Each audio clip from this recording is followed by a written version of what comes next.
This story is titled, Parents Secretly Used My Credit Card for Years and Ruined My Life. Later, I found out my family secret and it was shocking. Hey everyone. Before we jump into today's video, I need your help. We've noticed the channel is losing some traction, and subscribing is one of the best ways you can support us. It's quick, free, and it helps us keep bringing you awesome content. Your support means the world. Let's keep this channel growing together. Thanks so much. Now let's start the video. I've never been one to put my personal life out there, but my friend kept telling me I should share what I've been through. He said my story might help someone else going through something similar. So here I am. Growing up, I always had this nagging feeling that I didn't really belong. My parents weren't exactly what you'd call warm or loving. They took care of the basics, a roof over my head, clothes, food, but that's where it stopped. Anytime I questioned them or didn't do exactly what they wanted, they'd throw it back in my face. After everything we've done for you, this is how you repay us? It was their go-to line for everything. When I got a bad grade, when I couldn't afford to chip in for a family expense with my part-time job money, or when I simply disagreed with them, it didn't matter. That line was their trump card, and it worked. For years, it kept me in check. But even as a kid, I noticed things that didn't make sense. For one, I didn't look like anyone else in the family. My dad was tall with blonde hair and blue eyes, while my mom was a petite redhead. Then there was me, dark-haired and brown-eyed, always being asked by strangers if I was adopted. When I brought it up, my mom would laugh it off, saying something about distant relatives and genetics. It didn't add up, but I was a kid, so I didn't press the issue. As I got older, the unfair treatment became more obvious. My parents always found ways to criticize me, no matter what I did. When I got in trouble at school, they acted like it was a reflection of their parenting failures. If I forgot to do a chore or got a C on a test, it turned into a lecture about how I was wasting their sacrifices. By the time I was a teenager, I'd learned to keep my head down and avoid drawing attention to myself. It didn't stop the constant criticisms, but it made life slightly more bearable. When I graduated high school, I had dreams of going away to college. I wanted to get as far from them as possible, but financially, it wasn't realistic. My part-time job didn't pay enough to cover tuition and living expenses, and I didn't want to take on massive student loans. My parents offered to let me stay at home, but there was a catch. I had to pay rent. "You're an adult now," my dad said. "We're not running a free hotel?" I didn't argue. I wasn't a freeloader, and I didn't want to give them another reason to hold something over my head. So I paid them rent every month, even though I was juggling a full course load and a part-time job. Looking back, it's obvious they were just milking me for extra cash. My rent money didn't go toward household expenses. It went toward my mom's shopping sprees and my dad's weekend golf trips. Meanwhile, I was scraping by, eating ramen noodles and wondering if I'd made a mistake staying there. Even back then, I noticed how they always seemed to have money for ridiculous things. My mom would come home with overpriced handbags and designer shoes, while my dad would boast about upgrading his latest gadgets. It didn't add up, but I figured they were just irresponsible with their finances. It wasn't until much later that I realized they might not have been spending their own money at all. Everything changed when I was looking for my birth certificate to finish some job paperwork. My mom had always kept important stuff in a filing cabinet in the office, so I figured it'd be in there. I started going through the folders, and that's when I saw it. A thick envelope with my name on it. I opened it, and there they were. Adoption papers. My heart started racing. I read through them, trying to process what I was seeing. My biological parents' names were on there. Names I'd never heard before. I sat there for what felt like hours, rereading the papers. I wasn't angry about being adopted, at least not yet. What hit me was the fact that they'd lied to me my entire life. When I confronted my mom about it later that night, her reaction made everything worse. She didn't apologize or explain why they kept it from me. Instead, she got defensive. "We gave you a better life," she said. "Your real family didn't even want you." Her words cut deep. It wasn't just the lie, it was the way she used my adoption as a weapon, like I owed her for saving me. I didn't even know what to say. My dad chimed in, saying I was being ungrateful. Ungrateful? For being lied to my whole life? I couldn't take it anymore. I packed a bag and left that night, crashing at my friend's place. I didn't know where I was going or what I was going to do, but I knew I couldn't stay there. The next few days were a blur. I'd taken just enough clothes to last me a week, and whatever cash I had saved from my part-time job. My friend, let's call him Jason, was great about letting me crash on his couch, but I could tell it wasn't a long-term solution. Meanwhile, I couldn't stop thinking about the adoption papers. Who were my biological parents? Why did they give me up? And why did my adoptive parents lie about it? I didn't know if I wanted to confront them again or just cut ties completely. On Jason's couch, I replayed every interaction I'd ever had with my parents. The time my dad refused to let me go on a school trip because I'd accidentally left the TV on. The time my mom yelled at me for spending my part-time job money on a new pair of shoes instead of family groceries. They'd always acted like I was a burden, like every little thing I did came with a debt I had to repay. The realization hit me like a brick. I was never really their son. I was a responsibility they tolerated, not someone they loved. After moving out, the betrayal of finding out about my adoption was bad enough, but the way my parents reacted made it worse. They didn't even try to apologize or explain themselves. Instead, they acted like I was the problem, like I should have just been grateful and moved on. But I couldn't move on. The more I thought about it, the more questions I had. The anger was constant, bubbling under the surface. But it wasn't just about the adoption anymore. It was everything. Years of being treated like I was a burden, like I owed them for basic necessities, all came flooding back. One night, I was lying awake on Jason's couch, staring at the ceiling. I kept replaying all the times my parents had been weird about money. They'd guilt me into pitching in for bills, even when I barely had enough to cover my own expenses. Meanwhile, they show off new purchases. None of it ever made sense. How could they complain about money being tight while living comfortably off my hard work? The thought gnawed at me, and I couldn't let it go. I was sitting there thinking about the situation I was in. A memory flashed back to me. It was just after I had turned 18, and my parents had asked me to co-sign some paperwork. They said it was for something minor, a family phone plan or insurance paperwork, and they needed my help since I was now an adult. I didn't think much of it at the time, but now it all started to make sense. That's when it hit me. What if there was more to it? What if the money they were spending wasn't just theirs? I decided to check my credit report. I didn't even know how to do it, but after some quick Googling, I found a free credit check website. I entered my information, half expecting nothing out of the ordinary, but when the results came back, my stomach dropped. As I stared at the screen, scrolling through the unfamiliar accounts and loans, there were credit cards I'd never opened, loans I'd never taken out, and even a car lease. My credit score was a disaster. At first, I thought there had to be some kind of mistake. Maybe it was identity theft, but not from them. Then I started looking at the details, and everything clicked. The dates, the purchases, they lined up with things I'd seen in the house growing up. The TV they bought for the family, my dad's new car, even the furniture in the living room. It wasn't a mistake. It was them. They'd faked my signature. They'd used my name, my identity, to open accounts and take out loans for years. It all made sense now, and it made me sick. I felt like I couldn't breathe. This wasn't just a lie about my adoption. This was a fraud. They had destroyed my financial future without me even knowing it. Jason must have noticed something was wrong because he came over and asked what happened.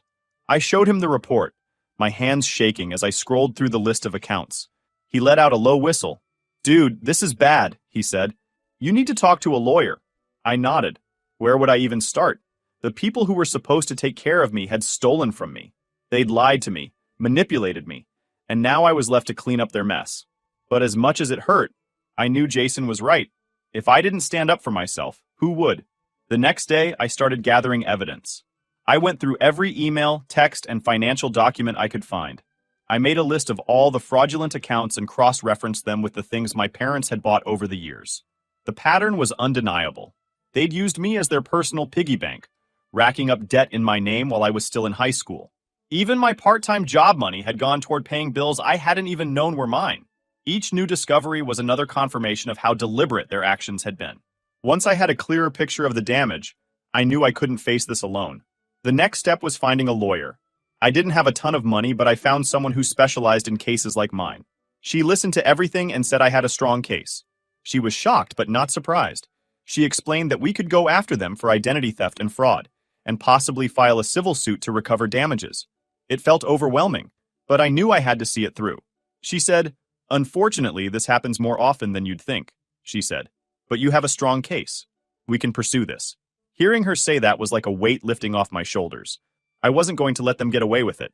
But gathering the evidence was just the beginning. Filing the police report was the next step, and it was one of the hardest things I've ever done. It felt surreal.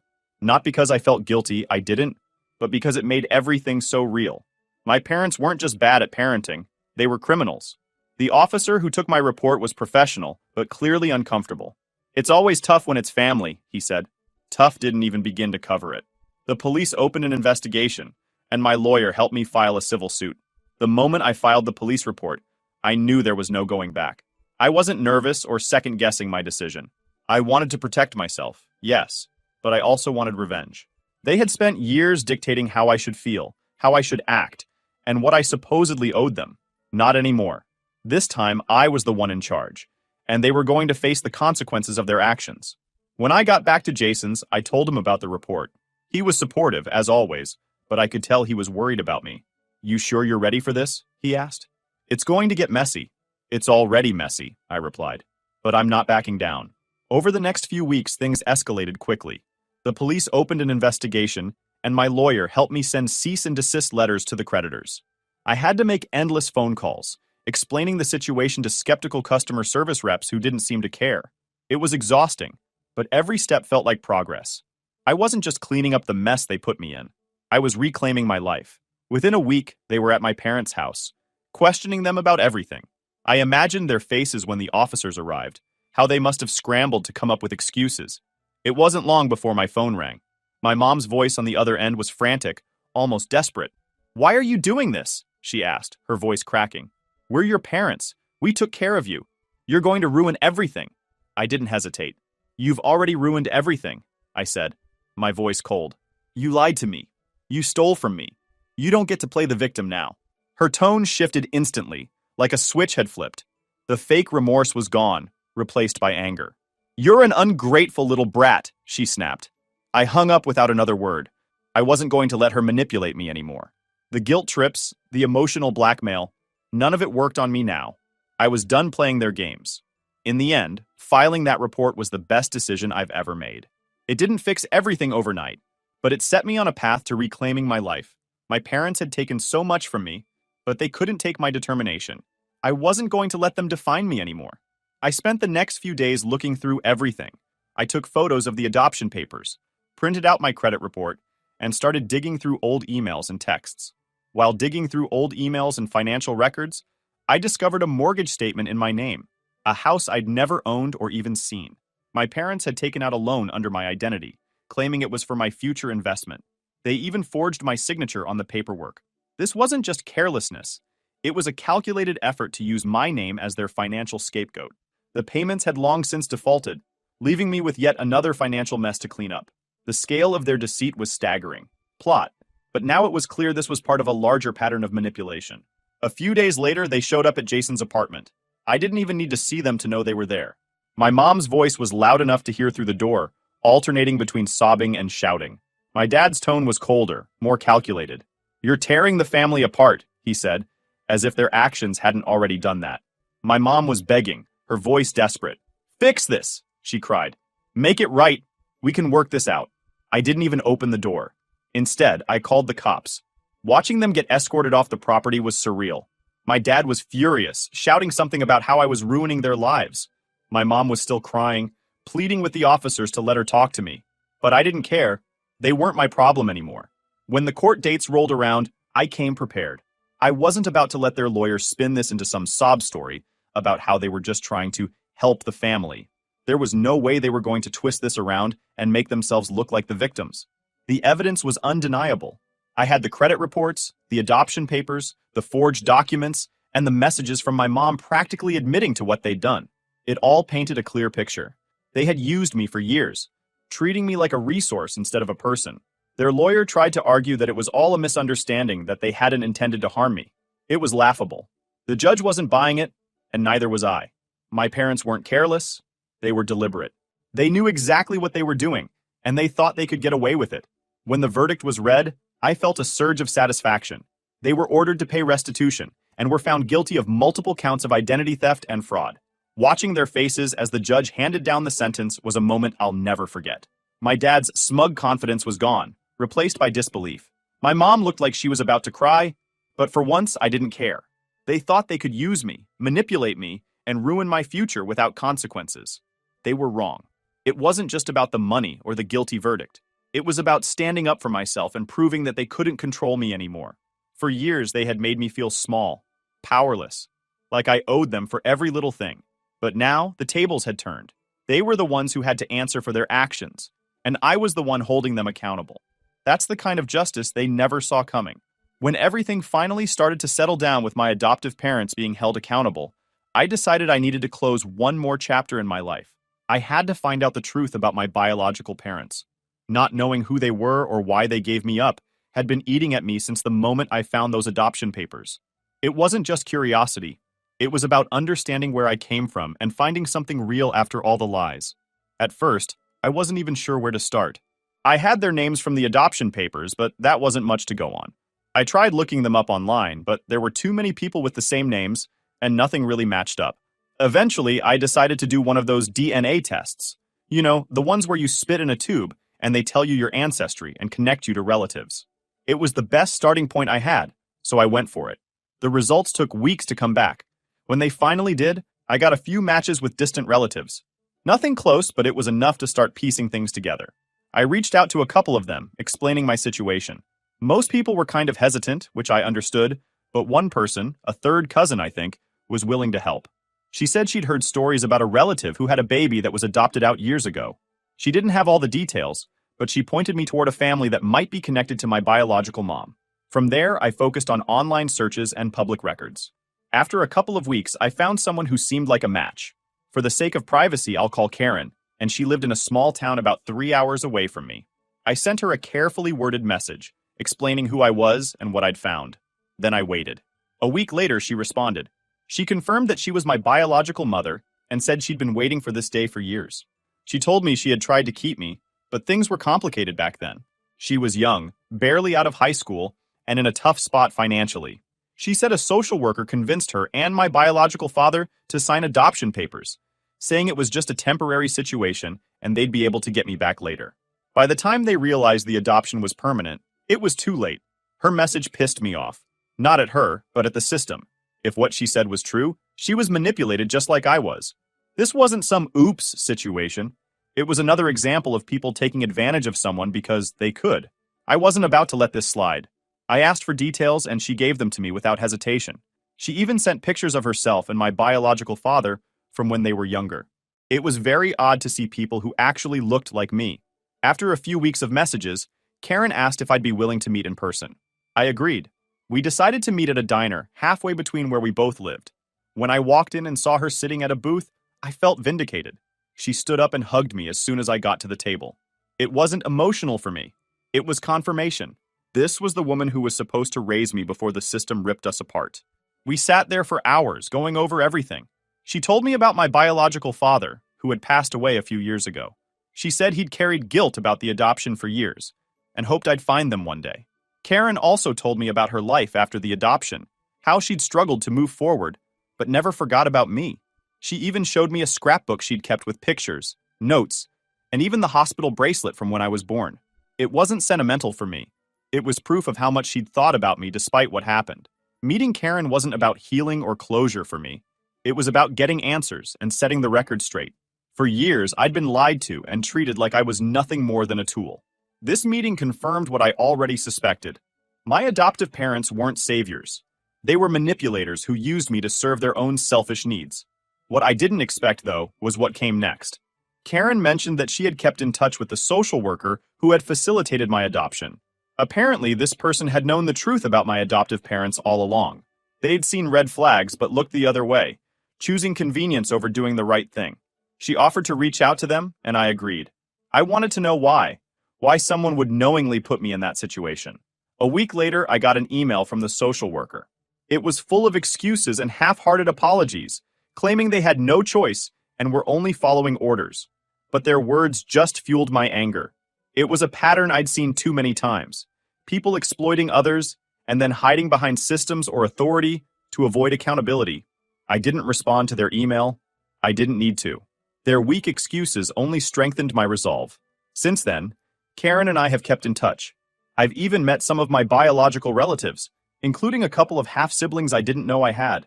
They've been welcoming, which is more than I ever got from my adoptive parents. It's not about building some fairy tale. In the end, I've completely cut ties with my adoptive parents. They faced additional charges and longer sentences. Every month I get a restitution check from them. It's not enough to undo the damage they've done, but it's a reminder that they're paying for what they did. I've used that money to start rebuilding my life. Each one is a reminder of what they took from me and what I've had to fight to get back. They lost their house, their reputation, everything. Now they had to live with the consequences. So, what's next for me? I'm going to keep saving up for my goal of owning my own home outright.